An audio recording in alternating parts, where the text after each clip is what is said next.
Movie का नाम है अंडर पेरिस। ये एक हॉरर थ्रिलर है। ये मूवी रिसेंटली ही रिलीज हुई है एंड ये नेटफ्लिक्स की टॉप ट्रेंडिंग में चल रही है। तो मूवी एक लिलिथ नाम की शार्क के बारे में है एंड इसमें हम देखने वाले हैं कि किस तरह एक शार्क पूरे पेरिस में तबाही मचा देगी। सो बिना टाइम वेस्ट किए स्टार्ट करते हैं। मूवी के स्टार्ट में हम एक शार्क रिसर्चर की टीम को देखते हैं जो कि एक लिलिथ नाम की शार्क को ट्रैक कर रहे थे। सोफिया जो कि इनके टीम की हेड है वो एक वीडियो रिकॉर्ड कर रही थी, मगर तभी उनकी टीम की एक लड़की उन्हें आकर बताती है कि उनके रडार में लिलिथ के सिग्नल आ रहे हैं। ये सुनकर ये लोग काफी ज्यादा एक्साइटेड हो जाते हैं। टीम के 4 लोग जिनमें सोफिया का हस्बैंड भी था, ये लोग बिना सोचे समझे कि इसका क्या रिजल्ट आ सकता है ये लोग समंदर में छलांग लगा लेते हैं। समंदर में इन्हें एक व्हेल का बेबी दिखता है जो कि मरा हुआ था और उसके जिस्म का आधा हिस्सा गायब था, जिसे देखकर ये लोग डर जाते हैं। अब ये लोग इस बात को समझ पाते कि तभी उनके सामने लिलिथ आ जाती है, वही लिलिथ जिसे ये लोग काफी टाइम से ट्रैक कर रहे थे। ये लोग लिलिथ को देखकर डर जाते हैं क्योंकि जब इन्होंने 2 महीने पहले लिलिथ को एग्जामिन किया था तब उसका साइज सिर्फ 2.5 मीटर था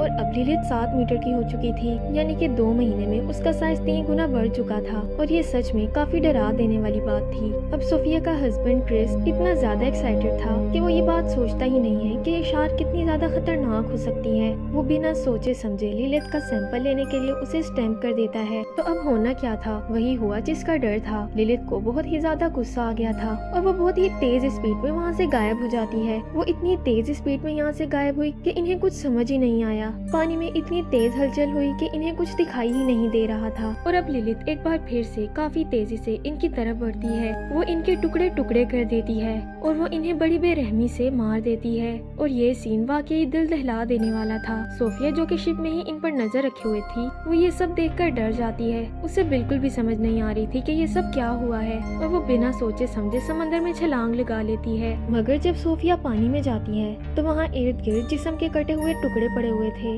और तभी सोफिया के सामने एक कटा हुआ हाथ आता है जो कि उसके हस्बैंड क्रिस का था और इसी दौरान सोफिया के सामने भी लिलिथ आ जाती है। अब यहाँ समझदारी तो ये थी कि सोफिया बाहर आ जाती, मगर सोफिया भी क्रिस वाली ही गलती करती है। सोफिया भी लिलिथ पर स्टैंप कर देती है जिससे लिलिथ को बहुत ज्यादा गुस्सा आ गया था और उस पर हमला करते हुए उसे घसीटते हुए समंदर की गहराइयों में ले जाने लगती है और बड़ी ही मुश्किल से किसी तरह सोफिया अपनी जान बचा लेती है। और यहाँ से सीन शिफ्ट होता है और हमें 3 साल बाद का सीन दिखाया जाता है और अब वो एक एक्वेरियम गाइड का काम किया करती थी जहाँ आने वाले बच्चों को वो मछलियों के बारे में बताया करती थी। उस लिलिथ वाले इंसिडेंट के बाद सोफिया काफी ज्यादा अपसेट हो गई थी, इसीलिए उसने शार्क पर रिसर्च करना भी अब बंद कर दिया था। और वहीं पर हम एक लड़की को देखते हैं जिसका नाम मीका था, जो कि एक मरीन एक्टिविस्ट थी और वो एक ऑर्गेनाइजेशन को चला रही थी जिसका नाम सेव अवर सीज था, जिसमें ये लोग मरीन क्रिएचर्स की लाइफ बचाया करते थे, यानी उनकी हिफाजत इनकी जिम्मेदारी थी। यहाँ पर मीका सोफिया से मिलती है तो वो उसे अपने हेडक्वार्टर में ले आती है। यहाँ मीका सोफिया को दिखाती है कि जिस शार्क पर सोफिया कुछ सालों पहले रिसर्च कर रही थी बहुत जल्द ही वो शार्क सेन रिवर में आने वाली है, यानी कि जो इनका पेरिस का रिवर था उसमें आने वाली है। क्योंकि लिलिथ पेरिस में इंटर करने वाली थी, मीका चाहती है कि सोफिया उन्हें लिलिथ को एग्जामिन करने में हेल्प करे, जिस पर सोफिया कहती है ये एक नॉर्मल बात है। अक्सर शार्क क्लाइमेट चेंज होने की वजह से माइग्रेट करती हैं, मगर पैसिफिक ओशन से पेरिस तक आना थोड़ा मुश्किल है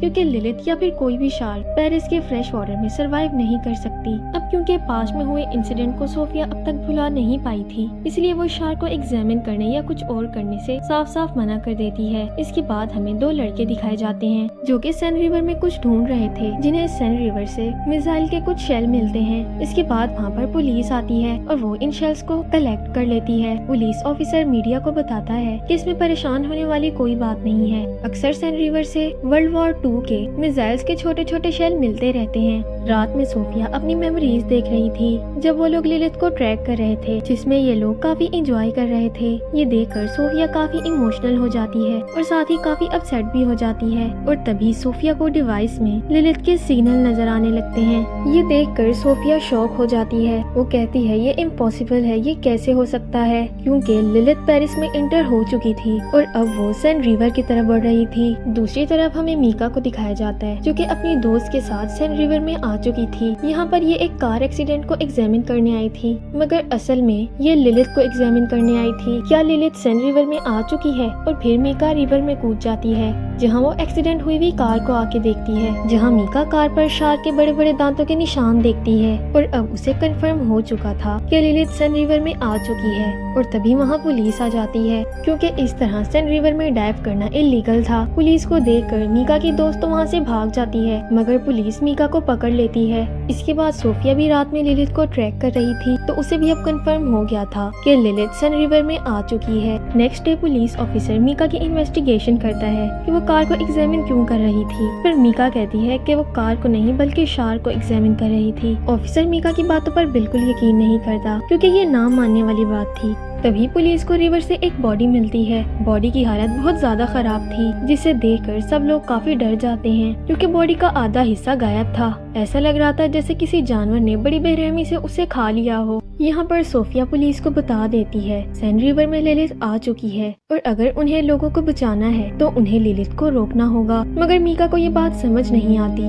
उसे ऐसा लगता है कि सोफिया इन पुलिस ऑफिसर्स के साथ मिलके शार्क को खत्म करने का कह रही है। मीका नहीं चाहती थी कि किसी सूरत भी शार्क को कुछ हो, क्योंकि वो एक मरीन सेवियर थी, तो उसका फर्ज था मरीन क्रिएचर्स की जान बचाना। इसलिए अब वो लिलिथ को बचाने की प्लानिंग में लग जाती है। दूसरी तरफ क्योंकि पुलिस ऑफिसर्स को मीका और सोफिया की बातों पर बिल्कुल यकीन नहीं था, तो अब वो चेक करने के लिए जाते हैं कि क्या शार्क सचमुच में सन रिवर में है, जिसमें सोफिया शार्क को ट्रैक करके उन्हें शार्क को ढूंढने में मदद कर रही थी। जब इन्हें शार्क के सिग्नल करीब के ही एरिया में दिखाई देने लगते हैं, तो पुलिस ऑफिसर शार्क को चेक करने के लिए डाइव करते हैं। अब हालांकि ये बात तो कंफर्म नहीं थी कि शार्क रिवर में है या नहीं, मगर फिर भी ऑफिसर्स काफी डरे हुए दिखाई दे रहे थे। रिवर में उन्हें एक रास्ता दिखाई देता है जो कि बंद था। रास्ते के उस पार वो किसी चीज को देखते हैं, और ठीक उसी वक्त मीका अपनी दोस्त से कहती है कि वो ट्रैकर से शार्क के मिलने वाले सिग्नल्स को ऑफ कर दे। अब हालांकि उसकी दोस्त कहती है कि नहीं, मैं ऐसा नहीं कर सकती, ये काफी ज्यादा डेंजरस है। मगर फिर मीका के काफी ज्यादा इसरार करने पर वो सिग्नल्स ऑफ कर देती है, और इसी वक्त ऑफिसर्स के इर्द गिर्द शार्क काफी तेजी से मूव करने लगती है, जिसे देखकर वो काफी ज्यादा डर गए थे। मगर साथ ही अक्लमंदी का मुजाहरा करते हुए वो लोग जल्दी से पानी से बाहर आ जाते हैं। और अब ऑफिसर्स को भी ये बात कंफर्म हो चुकी थी कि शार्क रिवर में आ चुकी है।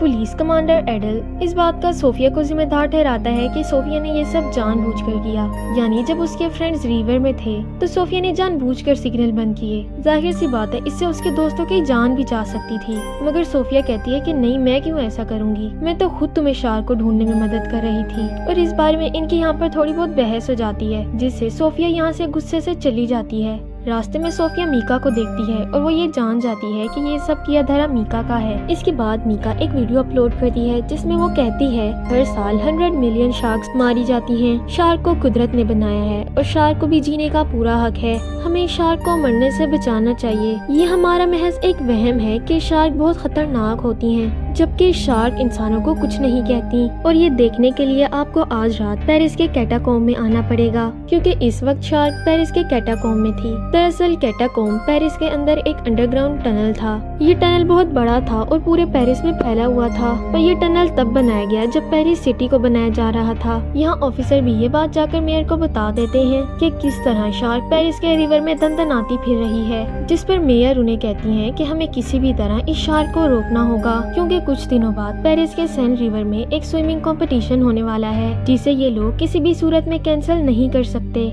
रात हो जाती है और यहाँ मीका का प्लान काम कर जाता है, क्योंकि सभी एक्टिविस्ट कैटाकॉम्ब पहुँच चुके थे। और तभी वहाँ सोफिया और ऑफिसर्स की टीम भी पहुँच जाती है, क्योंकि मीका की फ्रेंड ने पहले ही पुलिस ऑफिसर्स की टीम को बता दिया था कि मीका रात को कैटाकॉम्ब में क्या करने वाली है। सभी लोग कैटाकॉम्ब में इकट्ठे हो गए थे, मगर सभी के दिल में कहीं न कहीं खौफ था। कोई भी ये बात नहीं जानता था कि आज मीका की इस बेवकूफी की वजह से यहाँ क्या होने वाला है। इन्हें क्या मालूम था कि आज का दिन इनकी जिंदगी का खौफनाक तरीन दिन होने वाला है, क्योंकि पुलिस की टीम कैटाकॉम्ब में पहुंच चुकी थी, तो वो सभी एक्टिविस्ट से बाहर जाने का कहते हैं। और यहाँ एक्टिविस्ट और ऑफिसर्स के दरमियान बहस हो जाती है, जिसका फायदा उठाते हुए मीका कैटाकॉम्ब के सेंटर में जाकर खड़ी हो जाती है। Police officer, Sophia, even Mika की अपनी फ्रेंड भी उसे ऐसा करने से मना कर रही थी, मगर वो किसी की एक नहीं सुनती और कैटाकॉम्ब के बीचों बीच जाकर खड़ी हो जाती है। सोफिया उसे बार बार कह रही थी कि बाहर आ जाओ, लिलिथ बहुत ज्यादा खतरनाक है, मगर मीका तो वहाँ किसी की भी नहीं सुनती।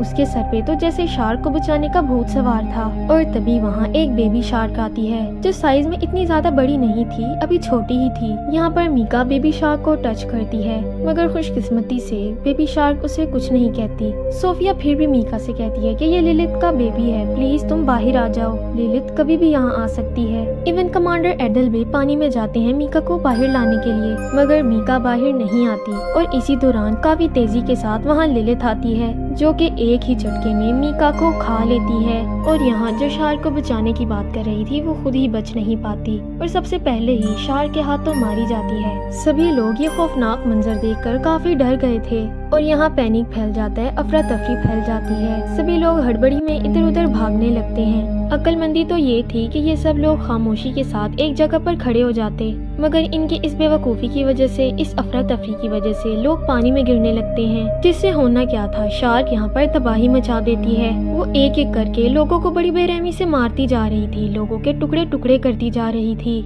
सोफिया और ऑफिसर्स अपनी जान पर खेल के लोगों को कैटाकॉम्ब से बाहर निकालने की कोशिश में लगे हुए थे। यहाँ पर ऑफिसर्स बहुत कोशिश करते हैं कि ये लोगों को सही सलामत बाहर निकाल पाएं, मगर अफसोस यहाँ पर शार्क ने काफी सारे लोगों के टुकड़े टुकड़े कर दिए थे और यहाँ बहुत सारे मासूम लोगों की जान चली जाती है। इवन उनमें पुलिस ऑफिसर्स भी शामिल थे। खैर, बचे हुए जख्मी लोगों को ऑफिसर्स रेस्क्यू करते हैं और उन्हें हॉस्पिटल मुंतकिल कर दिया जाता है। इन सब से सोफिया काफी ज्यादा अपसेट थी क्योंकि वाकई ये काफी पेनफुल सीन था। इस इंसिडेंट के बाद सोफिया और ऑफिसर्स कैटाकॉम्ब को चेक करने के लिए आते हैं, जहां वो ये देखते हैं कि बेबी शार्क को लिलिथ ने बड़ी बेरहमी से मार दिया था। तो अब इस बेबी शार्क को सोफिया एग्जामिन करती है, जहां सोफिया को ये बात पता चलती है कि ये शार्क सिर्फ और सिर्फ 2 महीने की है और इसके पेट में बहुत सारी बेबी शार्क्स हैं, जो कि सच में एक बहुत बड़े खतरे की तरफ इशारा था। यानी कि सैंड रिवर में लिलिथ की तादाद अब लाखों में हो चुकी होगी, क्योंकि पुलिस ऑफिसर्स और सोफिया को लगता है कि लिलिथ कैटाकॉम्ब में होंगी। तो ये फैसला करते हैं कि ये लोग कैटाकॉम्ब में ब्लास्ट करेंगे, जिससे सारी की सारी लिलिथ वहीं पर मारी जाएंगी।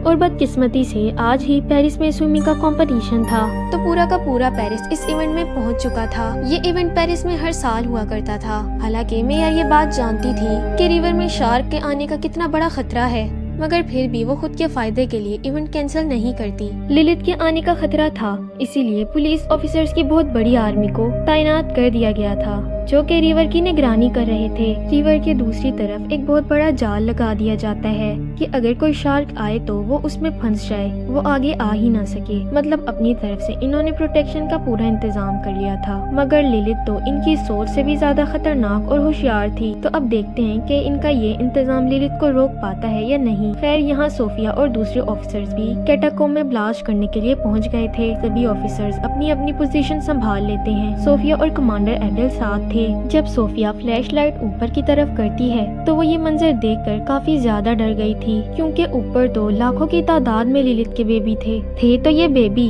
मगर साइज में काफी बड़े थे और किसी भी इंसान के ये सेकंड में ही टुकड़े टुकड़े कर सकते थे। सोफिया और एडल बॉम्ब फिक्स कर देते हैं, पर तभी एक लिलिथ का बेबी कमांडर एडल पर अटैक कर देता है। यहाँ काफी मुश्किल से किसी तरह कमांडर एडल खुद को बचा लेते हैं। यहाँ सोफिया और कमांडर एडल काफी बहादुरी का मुजाहिरा करते हैं। ये दोनों अपनी जान पर खेलकर ब्लास्ट करने में कामयाब हो जाते हैं, जिससे यहाँ बहुत बड़ा ब्लास्ट होता है और लिलिथ के बहुत सारे बेबी मारे जाते हैं। इसके बाद एडल और सोफिया बाहर आ जाते हैं, मगर सोफिया एक बार फिर रिवर में चेक करने जाती है कि सभी शार्क्स खत्म हो चुकी हैं या नहीं। लेकिन जब वो अंदर जाती है तो वहाँ अभी भी लिलिथ जिंदा थी। लिलिथ सोफिया को नहीं देख पाती, पर लिलिथ बहुत ज्यादा गुस्से में थी। सोफिया जल्दी से ऊपर आकर सभी ऑफिसर्स को बताती है कि लिलिथ यहाँ पर है, वो नहीं मरी, वो अभी भी जिंदा है। और इसी दौरान लिलिथ ऑफिसर्स की कश्ती पर अटैक कर देती है, जिससे उनकी कश्ती उलट जाती है और सभी ऑफिसर्स पानी में गिर गए थे। लिलिथ सभी ऑफिसर्स के टुकड़े टुकड़े कर देती है, उन्हें बड़ी बेरहमी से मार देती है। खुशकिस्मती से सोफिया और एडल बच जाते हैं। यहाँ सभी लोग इवेंट के लिए बहुत ज्यादा खुश दिखाई दे रहे थे, मगर इन्हें क्या मालूम था कि आज इनकी जिंदगी का सबसे खौफनाक तरीन दिन होगा। सभी कॉम्पिटिटर्स काफी जोश में थे और स्विमिंग के लिए तैयार थे। जैसे ही हेड शूट करती हैं ये लोग पानी में कूद जाते हैं। सभी कॉम्पिटिटर्स जोश में काफी तेजी के साथ आगे बढ़ रहे थे। यहाँ लिलित को जाल भी नहीं रोक पाता और लिलित भी इन्हीं कॉम्पिटिटर्स की तरफ काफी तेजी से बढ़ने लगती है और देखते ही देखते लिलित सभी स्विमर्स के बिल्कुल पास आ जाती है। सभी स्विमर्स डर गए थे, उन्हें कुछ समझ नहीं आ रही थी कि ये क्या हो रहा है। यहाँ पर वो कुछ समझ पाते कि तभी लिलित एक आदमी पर अटैक कर देती है, उसे निगल लेती है। रिवर में मौजूद सभी स्विमर्स इवेंट को देखने के लिए आए हुए लोग भी ये सीन देखकर काफी डर जाते हैं और अब शार्क एक एक करके सभी स्विमर्स के टुकड़े टुकड़े करने लगती है